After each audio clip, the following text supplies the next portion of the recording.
Good evening and welcome to The Right Side, the show where we talk about today's news, views, trends, and opinions from an admittedly conservative perspective. I'm your host, Chris Pareja, and this evening I'm joined by a friend of mine, Wilson Farrar. She's a former congressional candidate, she's an author, she's a speaker, all-around cool girl. Thanks, Chris. And a Silicon Valley businesswoman. And a Silicon Valley businesswoman, just rocking the whole thing, right? Yep. So, welcome back. Thank you. Great to see you again. So, for those people who are not familiar with you, give them a little bit of kind of your high-level background, and then we're going to be talking this evening about freedom of speech, and I think they're going to see that all of these different elements of who you are, freedom of speech is at the core of it. It is. It really is. Freedom of speech, all of it. I grew up outside of Boston. My father sold ceiling tiles before he got involved in professional tennis. My mother was initially a homemaker before she decided to get a job. My father had been in the Army before I was born. He was 11th Airborne, and he had served in the military over in Germany. My mother's father was a World War I veteran and very proud of his service, and he lived till he was almost 107. So when my father started in professional tennis, he would travel all over the world, and every time he would come home, he would say that he wanted to kiss the ground because he was so happy to be an American. And he said that people used to come up to him all over the world and say to him, "You are so lucky to be an American." So from the time that I was a little girl, I was hearing about how lucky we were to be Americans and why we were lucky to be Americans, and the core of that is our freedom. So I moved out to Silicon Valley in the pursuit of my dream. As a young entrepreneur, I was doing a startup company and opened up the Western Regional Office, and later co-founded and sold a couple of technology companies. And I'm grateful to be in America, where we can start companies and do things with fewer regulations than other places, and be in an environment where we're really supported to start companies and pursue our dreams. Well, and what's interesting also is we hear about a lot from the media and other places about how it's unfair for women, how women aren't allowed opportunities and they're not allowed to make any money. But you really blazed a trail and gone out and just done your own thing. God, I'm thrilled that you asked that question. This is, if you've heard of Milo, and I went up to hear Milo at UC Davis, hear him talk, and he talks about that too, about how women don't really have that. And personally, I've never experienced a disadvantage to being a woman. I have to say it's actually been an advantage. I started in an area that was inundated with men, and they were happy when a woman wanted to call on them and sell them some networking devices. They would welcome my call. But I just feel like we live in a meritocracy here in America, and it's if you do the best, then you get promoted. I'm not saying that women have never experienced things like that, but I think predominantly it's sort of the cast that you shed for yourself. So if you think, oh my gosh, I'm going to be put down and I'm going to have these problems, you will. And if you go forth and say, you know what, I have the power within me to do whatever I want. I am woman, hear me roar. I am strong. It's an advantage. It's just an advantage. I just had a Helen Reddy flashback. Yeah, Sorry, of course, I'm that still song, there. exactly. I've gone back into the 70s woman, from hear me roar. And I'll admit I've sung it a couple of times, but in the shower. Shower. We don't need to know the details. I didn't internalize it, but I was free. Freedom of speech. I, as a man, can sing Helen Reddy if I want to. Absolutely. Absolutely. Freedom of expression. But I heard that song when I was a little girl growing up. My mother used to play that song. And that's mine too. Now I'm seeing my mother dancing in my head. You're just haunting me with the past.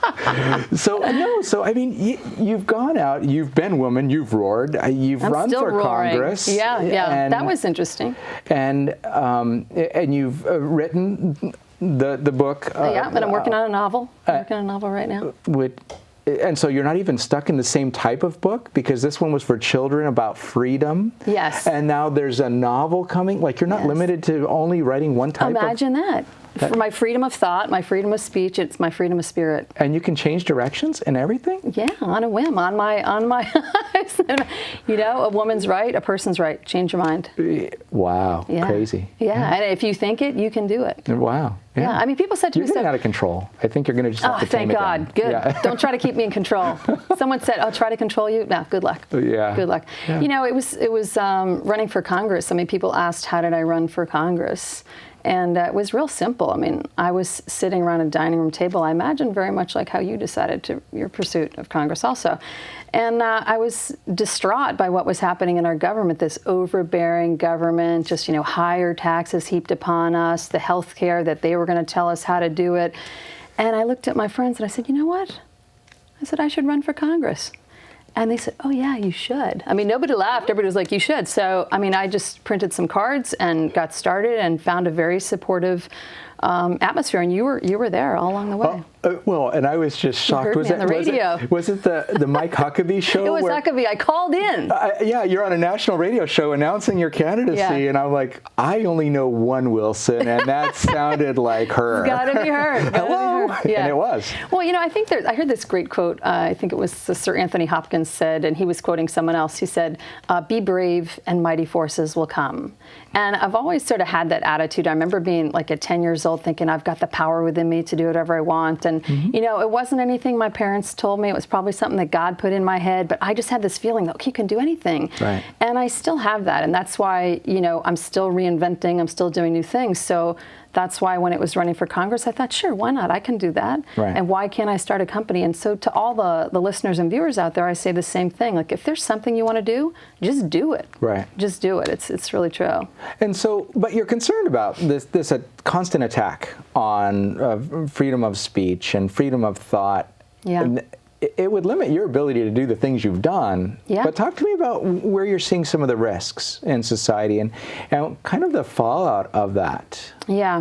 Well, I see a lot of risks on the university campuses.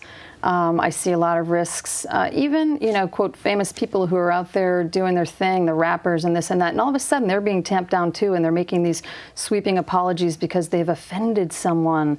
I think it was Seinfeld he won't even go on university campuses because it's just so fraught with the students coming saying, well, you're gonna hurt my feelings. And, nobody goes out there and states their opinion, or not nobody, but most people don't go out there to state their opinion with the intent of harming someone. They do it to either get a laugh or to connect with the audience or to make a point. And when you start to control what people say, you don't get a sharing of ideas and you don't get a sharing of thought. And that's how, as a society, we get the best thinking is by sharing our different thoughts and having, civil discourse. So, I shared with you the story about being up at UC Davis, and my boyfriend and I went up there because we wanted to hear Milo talk. And, there were about 1,000 people in that crowd that were peacefully lined up to hear Milo. But when we first arrived, that wasn't what we saw. We saw like 30, maybe 40 people, these absolute rabble-rousers with megaphones. They had black masks above their nose. They had black masks that came just above their eyes. And they were mean, and they were saying, shut this down, shut this down. So 30 or 40 people that were making all this noise, that were trying to control, trying to shut him down, not peacefully say, we don't want to hear this guy. That's legitimate. And the 1,000 people that were standing there that wanted to get in. And, as I'm sure you know, and probably many of the listeners do, he was shut down. He was shut down. He sat at Berkeley. And it's interesting, though, because, they do, right? Our society, our laws protect their right to protest, and as long as they're not, doing anything damaging. And on one level, you think, okay, well, it's interesting that that 30 people can stop 1,000 from getting done what they want to do. Yes. But it's also interesting that they won't even take the accountability of letting their faces be shown. They want to mask who they are for some reason. Well, for some reason. Probably they're paid. Probably they go from there to Berkeley to, they go all around. They do the tour. And, what was so disturbing was that nobody was protecting the First Amendment rights. Nobody, the police were all lined up. They were doing what they were told to do. But the administration of that school, UC Davis, the police, whoever was directing them, nobody said, we got to protect the First Amendment rights and let this person speak. Right. And the 1,000 people, what was interesting was that if they had sort of stood up and said, hey, we don't want to let these 30, 40 people shut us down. Right. So I absolutely agree with you. I mean, in terms of it's the right in America to protest, to protest peacefully. Right. And there was one woman, and she said something like, her sign said, no hate, only love, because her interpretation was that he was going to spew hate. And I walked up to her and I said, I really like your sign. I liked your sign. So help me understand, or for the viewers out there who might not be familiar with who Milo is, what was the hate that he was going to be projecting? Okay, so Milo is a guy from the UK. He's a very controversial speaker. He talks about the fact that women are not being tamped down. He's just extremely outspoken about our rights in this country. And so he wrote this book called The Dangerous Faggot, and he was going on this tour of all the campuses around, many campuses around the U.S., called the Dangerous Faggot Tour. And so he's going from campus to talk about what he sees and what he sees. And he himself is gay? He himself is gay. Thank you for making that point. So he embraces gays. I embrace gays. He's not, but he likes to joke that people say, oh, you're prejudiced against blacks. He said, well, come to my apartment on a Saturday night and meet my boyfriend. He's black, right? Yeah. So gay and black? Can you believe it? Oh my God. Well, jeepers. And he uses words like faggot and wow. Yeah, he's trying to stir. I mean, he's a performer, he's a comedian. Now, the best thing that happened was then he went to UC Berkeley. And I was out of town, or I would have gone there. And what was going to happen at UC Berkeley was the same thing. And in fact, it was. And there at Berkeley, people got hurt. He didn't speak, but people actually got hurt and taken away to the hospital. There was tear gas, there were flames, and this is going on and on all over America. So, but it's interesting, right? Because if the supposed, plight of the gay community or the minority communities and everything, it's huge. I mean, we've got to protect their ability to speak unless they're saying something that's going to be contradictory to the narrative. Right. And then it's okay to attack them. Right, right. And so that's not, the freedom of speech thing kind of dies right there for me. Yeah, absolutely. And the other thing that I think the way they're making it die is you just said, got to protect the gays, got to protect the blacks, got to protect the women, got to protect the Hispanics. Yes, absolutely. All those people, they all need to be protected. And there's a very simple way to protect them. And it's called protecting the rights of the citizen, of the U.S. We are all citizens of this country and of the world. And if you protect individual rights, then all of these individuals are protected. But what they're doing is they're dividing and conquering us, right? So they're saying, oh, you're in the women group, or you're in the black or the gay group. And so they divide us up and then make everybody sort of angry at each other. Meanwhile, they're taking away our rights. Right, and isolating and causing that competitiveness to, that. Just suck it away. So we've had some other interesting conversations about, for example, that this isn't just happening on a macro level. And I mean, all we need to do is look at things like social media, Facebook, and the anonymity that people think they have just because there's a computer screen and a keyboard between them and other humans, and they think that they can shut down other people's speech or attack them or that kind of thing. But you've even seen situations on a more personal level. Oh yeah, even on Facebook, I mean, someone that I worked with over 20 years ago, and I think I posted that I went to the inauguration. I was very excited to see, well, first of all, Trump become president, and second of all, to go and experience that. And I recommend that anyone who ever contemplates going to see an inauguration go, because it's actually easier than you think. You just show up and you see if you can get a ticket. And see the peaceful transfer of power, which is what makes America great. Yeah, instead of boots and guns and... There were a few of those to keep us safe, but not that many. But not the crowd. Right, and exactly. Taking over the government. Exactly, that's not how they're going to get it. Yeah, it was... So anyway, what happened was this guy that I worked with 20 years ago, he's like, I can't believe you supported Trump, you're such a bigot. Well, after like that first line or two, I was like, I'm not going to listen to this guy, because I saw no reason to absorb bows and arrows from him and barbs. But other friends of mine were very upset, and they came to my defense, which was nice to see. Carol Swain is one of the women who's known in her own right as a political science teacher down at Vanderbilt. She's been under attack herself. So she came to my aid. Many of these people said, hey, why are you attacking her? Like, all she said was what she was doing. And so you realize that it does become very, very personal. And, it wasn't long after that when I was at a big family celebration. There were a couple hundred people there. And that's a big family. Yeah. I was honorary member of the family, but So, we went. I took my boyfriend Scott with me, and we went. And, at one point he was talking to some people on the side of the room, and I went across. I think I wanted to get on the dance floor one more time or something. And there was a point when I was by myself, And this coward came up to me. He knew who I was because I had been by his table before. He came up to me and he looked at me, like came right up, and he pointed his finger at me and he said, "You're going to find out that you're on the wrong side," because he knew I supported Trump. And he literally turned on his heels and walked away. And he, he tried to intimidate me, tried to attack me. And, I just sort of took it in stride, but Scott was like, "Where is he? I'm going to go, But the fact is that he did that. He was such a coward. He waited till I was by myself and then he attacked. And you see things like that. And Scott was actually in conversation with this man who was lamenting the fact that he can't even talk to his wife of 25 years because she doesn't want to have a contradictory opinion from him. So he's just feeling tamped down. And that's when, I really am concerned about freedom of speech when it reaches all levels. Right. It's personal. Well, and it's become acceptable. If you're not on one side, then you're not allowed to speak. And it can go both ways. I mean, there are some places, I'm sure, we believe that they exist outside of California somewhere where you could have a conservative clump of people who actually pressure people into being more open-minded or something. I guess it could happen. Right.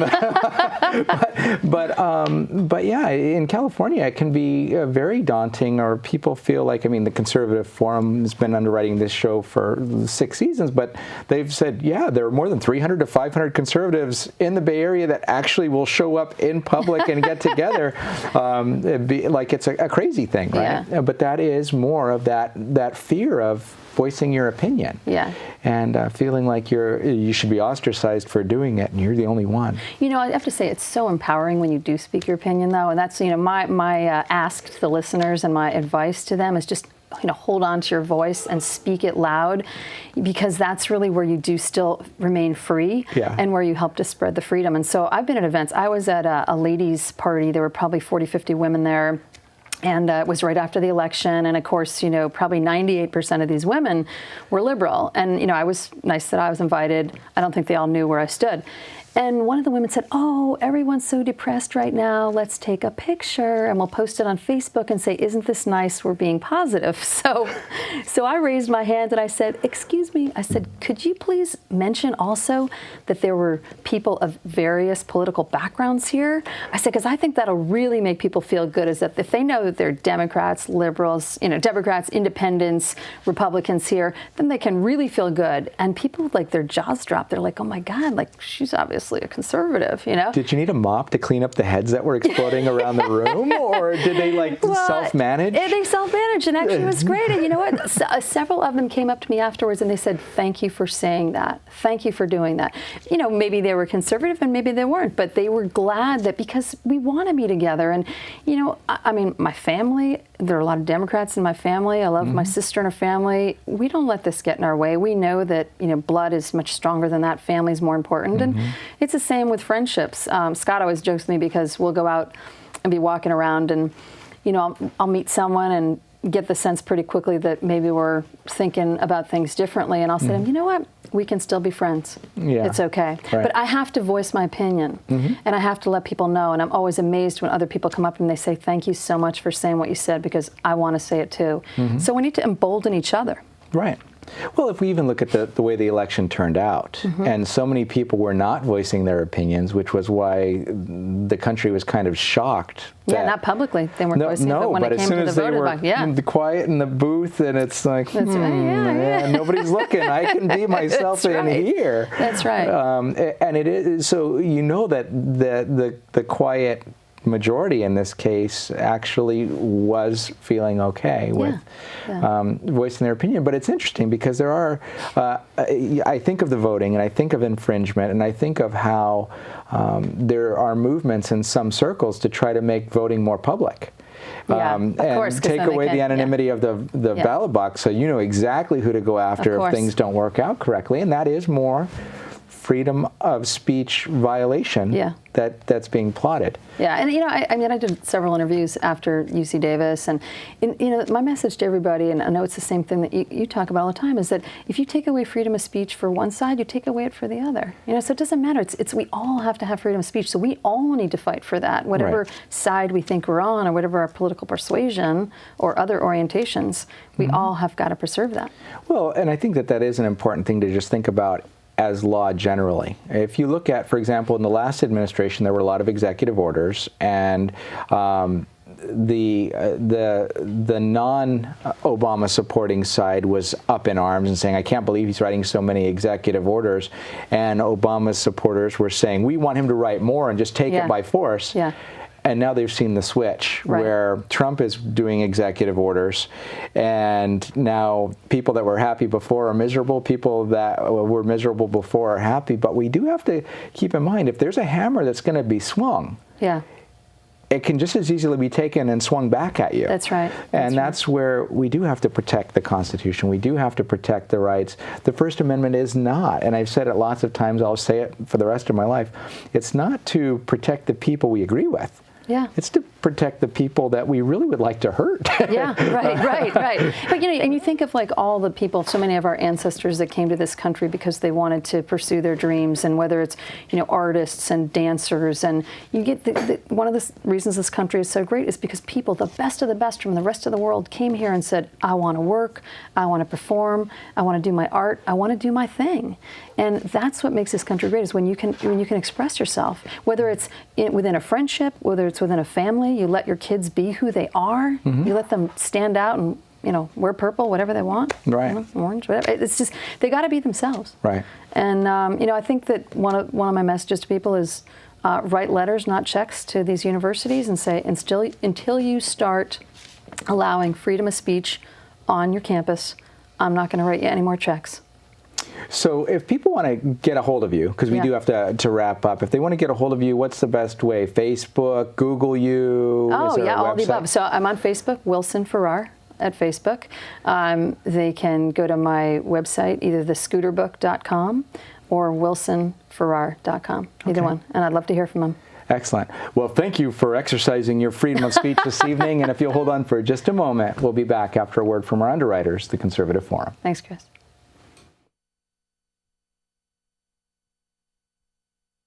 Some people think that a meeting of conservatives in Silicon Valley could fit in a small room. In fact, when the Conservative Forum was founded in 2003, we did meet in a small room, a coffee shop in San Jose. It doesn't get more grassroots than this.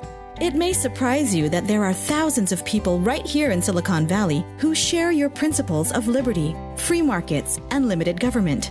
Since our humble beginnings in that coffee shop, we've outgrown 3 meeting halls. From San Jose to Gilroy to Mill Valley, we bring hundreds of people together each month from all over the Bay Area to promote the principles of American liberty. How do we do it? It starts with a stellar lineup of speakers. Speakers like Steve Forbes, Senator Jim DeMint, Dr. Victor Davis Hanson, Lieutenant Colonel Alan West, Andrew Breitbart, Pamela Geller, and many others. These speakers passionately articulate our shared principles and remind us why conservatism isn't just the smart choice, it's also the moral choice. Our monthly meetings are only one dimension of the forum. We underwrite The Right Side, a monthly television show on cable access channel KMVT. We also host a monthly Constitution discussion group and provide tables at our meetings for more than a dozen local groups who share our love of liberty to promote their specific cause. The Conservative Forum is the premier place in Silicon Valley for conservatives to gather, become invigorated, motivated, and empowered. We welcome guests to our monthly meetings and offer special discounted pricing to first-time visitors. Take a look at our speaker lineup in the coming months and join us to learn why we say liberty is made in America.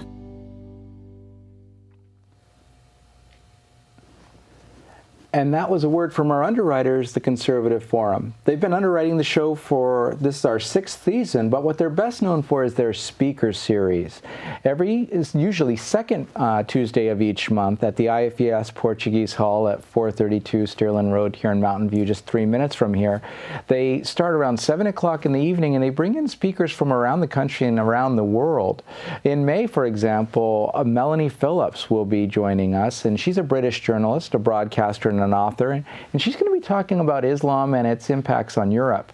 In June, Clint Bullock of the Arizona Supreme Court will be joining us, and if you'd like more information about those and other upcoming speakers, you can find that at theconservativeforum.com.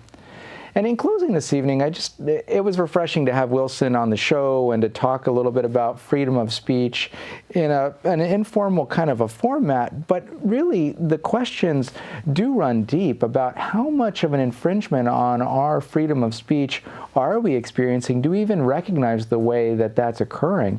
If we're afraid to speak in our own homes about our opinions for fear of offending, has it gone too far? If we're really afraid of speaking out in public without, or in fear that our opinions might be known, or that we might be accosted, or that people actually would have to wear masks to stop us from hearing others speaking their minds, has it all just fallen off the rails? Something to think about, something to ponder deeper. And if you do want to reach out to Wilson, do reach out to her. Again, wilsonfarrar.com, or the other mechanisms, Facebook and others that she mentioned, or thescooterbook.com. In closing, I'd like to just say thanks for joining us this evening. This has been The Right Side. I have been and will continue to be Chris Pareja even after the show. But if you'd like to reach out to us before we see you in person or on the show sometime soon, do that via email at therightsidetv@gmail.com, and I'll try to get back to you, or one of our other crew members will, to answer your questions, catch your flaming darts, dodge bullets that you might be sending our way, figuratively, not literally. But we'd enjoy chatting with you. Thanks again, and have a great night.